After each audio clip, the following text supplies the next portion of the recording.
मसाला कोळंबी तर सर्वांनाच आवडते, पण बऱ्याचदा कोळंबी रबरी होते. तर तसं होऊ नये त्यासाठी मी काही टिप्स सांगितलेल्या आहेत, त्यामुळे व्हिडिओ शेवटपर्यंत नक्की बघा. चला तर मग वेळ न घालवता लगेच रेसिपीला सुरुवात करूया. इथे मी अर्धा किलो कोळंबी घेतलेली आहे. कोळंबी व्यवस्थित साफ करून घेतलेली आहे. साफ केल्यानंतर ती 300 ग्रॅम एवढी भरलेली आहे. त्याचा काळा जो धागा असतो पाठीवरचा तो देखील काढला आहे. तर अशा पद्धतीने व्यवस्थित मी कोळंबी साफ करून घेतली. त्याला अर्ध लिंबू मी लावून घेणार आहे. अर्ध्या लिंबाचा रस व्यवस्थित त्यावर पिळून घ्यायचा अशा पद्धतीने, आणि त्यानंतर अर्धा चमचा मीठ मी इथे लावून घेणार आहे.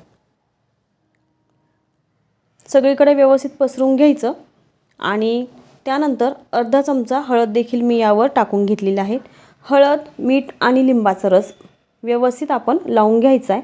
यानंतर 1 चमचा आलं लसणाची पेस्ट देखील मी इथे घेतलेली आहे. हे सर्व जे साहित्य आहे ते कोळंबीला एकदम व्यवस्थित असं सगळीकडे लावून घ्यायचे अशा पद्धतीने, आणि कोळंबी मॅरिनेट होण्यासाठी अर्धा तास आपण अशीच ठेवून द्यायची आहे. बघा, व्यवस्थित मीठ, हळद, लिंबाचा रस, आलं लसूण पेस्ट आपण लावून घेतलेली आहे. झाकून आपण असंच ठेवून देणार आहोत अर्ध्या तासासाठी. आता लगेचच आपण वाटणाची तयारी करूयात. तर इथे मी अर्धी वाटी सुकं खोबरं घेतले, त्याऐवजी तुम्ही ओलं खोबरं देखील घेऊ शकता.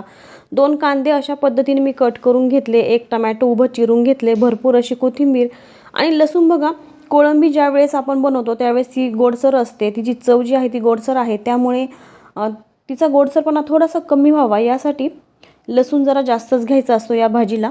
आणि पाणी न टाकताच हे सर्व आपल्याला वाटून घ्यायचं आहे, अगदी बारीक वाटून घ्यायचं आहे. आपण लगेचच आता कोळंबी फ्राय करून घेणार आहोत. तर कढईमध्ये मी 4-5 चमचे तेल टाकून घेतले. तेल जे आहे ते भरपूर जास्त आपल्याला गरम करून घ्यायचं आहे. त्याने काय होईल, ज्यावेळेस आपण तेल कमी गरम करतो त्यावेळेस ज्यावेळेस आपण कोळंबी त्यामध्ये फ्राय करण्यासाठी सोडतो तर कोळंबी कढईला चिटकू शकते. तर तसं होऊ नये यासाठी तेल भरपूर गरम करून घ्यायचं आणि त्यानंतर त्यामध्ये आपल्याला कोळंबी सोडून घ्यायची. कोळंबी जी आहे ती जेवढी बसेल तेवढीच आपल्याला तेलामध्ये टाकायची आहे. 2 बॅचेसमध्ये मी ही जी कोळंबी आहे ती तळून घेणार आहे. तर एका बाजूने 1 मिनटं आणि दुसऱ्या बाजूने 1 मिनटं असं 2 मिनटंच मी कोळंबी जी आहे ती फ्राय करून घेणार आहे. गॅसची फ्लेम जी आहे ती फास्टच ठेवायची अशा पद्धतीने. आणि बघा, तुम्ही इथे पाहू शकता कोळंबी अजिबात कढईला चिटकलेली नाही. तेल व्यवस्थित गरम करून घेतलं की कोळंबी अजिबात चिटकत नाही. आणि बऱ्याच जणांचा प्रश्न असतो की कोळंबी शिजल्यानंतर रबरी होते, तर ते होऊ नये तसं त्यासाठी आपण इथे कोळंबी जी आहे ती फ्राय करून घेत आहोत. ज्यावेळेस आपण डायरेक्ट कोळंबी रशामध्ये सोडतो त्यावेळेस बऱ्याचदा ती रबरी होते. तसं होऊ नये यासाठी कोळंबी जी आहे ती अगोदर आपल्याला फ्राय करून घ्यायची. तर आता दुसरी बॅच देखील मी तेलामध्ये व्यवस्थित सोडून घेत आहे. अशा पद्धतीने फास्ट गॅसवरच आपण कोळंबी फ्राय करून घेत आहोत. आणि पलटी करून दुसऱ्या बाजूने देखील व्यवस्थित अशी कोळंबी फ्राय करून झालेली आहे. लगेच काढून घ्यायची आणि याच तेलामध्ये, याच कढईमध्ये आपण आता भाजी करून घेणार आहोत. तर आपण जे वाटण करून घेतलं होतं, पाणी न टाकताच वाटण केलं होतं, तर कांदा, खोबरं, लसूण, टमॅटो आणि कोथिंबीरीचं ते वाटण आपण यामध्ये टाकून घ्यायचं आहे आणि ते देखील व्यवस्थित फ्राय करून घ्यायचं आहे. कारण खोबरं, कांदा, लसूण या सर्व ज्या गोष्टी आहेत ना त्या कच्च्याच आपण वाटून घेतल्या होत्या. त्याचा कच्चेपणा पूर्णपणे गेला पाहिजे. कांद्यातलं जे पाणी असतं ते देखील पूर्णपणे गेलं पाहिजे. अशा पद्धतीने आपल्याला मसाला जो आहे तो फ्राय करून घ्यायचा. सुरुवातीला आपण फास्ट गॅसवरच मसाला फ्राय करून घेत आहोत. बघा, बऱ्यापैकी आता मसाल्यामधलं जे पाणी आहे जास्तीचं ते कमी झालं आहे आणि जो मसाला आपल्याला हवा आहे ग्रेव्हीसाठी तोच यामध्ये शिल्लक आहे. लगेच आपण यामध्ये पावडर मसाले टाकायचे. या भाजीसाठी मी मालवणी मसाला इथे वापरलेला आहे. तर 1.5 चमचा मी मालवणी मसाला टाकला. व्यवस्थित मिक्स करून घ्यायचा आहे. आणि यानंतर आपण यामध्ये 1 चमचा लाल मिरची पावडर टाकून घेत आहोत. नाही टाकली तरी देखील चालेल. मसाला बघा किती छान असा लाल रंग आला आहे मसाल्याला. आणि यानंतर मिक्सरच्या भांड्यामध्ये थोडंसं पाणी टाकून ते पाणी आपण यामध्ये टाकून घ्यायचं आहे. अशा पद्धतीने ज्या भांड्यामध्ये आपण मसाला वाटला होता तेच हे पाणी आहे आणि मी तेच त्यामध्ये टाकून घेतलं. बाकी एवढंच पाणी आपल्याला ठेवायचं आहे आणि या मसाल्याला तेल सुटेपर्यंत परतून घ्यायचं आहे व्यवस्थित. ही जी ग्रेव्ही आपल्याला दिसते, आपल्याला या ग्रेव्हीला व्यवस्थित तेल सुटलं पाहिजे. आणखी थोडंसं पाणी मी इथे वापरलं आहे, अर्धा ग्लास जास्तीचं. आता तेल सुटेपर्यंत मसाल्याला शिजवून घेतले बघा. तर्री छान आली आहे, उकळी आली आहे. उकळी आल्यानंतर मी 5 मिनटं हा मसाला शिजवून घेतला.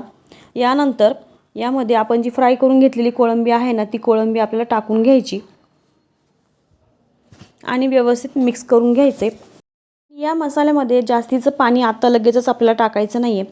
5 मिनटं कमी गॅसवर झाकण ठेवून आपल्याला कोळंबी जी आहे ती व्यवस्थित शिजवून घ्यायची आहे. बघा भाजीला आता थोडीशी उकळी आलेली आहे. तर उकळी आल्यानंतर झाकण ठेवायचं. गॅसची फ्लेम जी आहे ती कमी ठेवायची आणि कमी गॅसवर 5 मिनटं व्यवस्थित हा जो मसाला आहे तो मी शिजवून घेतला आहे. मस्त उकळी आलेली आहे. यानंतर चवीनुसार मीठ टाकून मिक्स करून घ्यायचे आणि आता मी यामध्ये पाणी टाकणार आहे.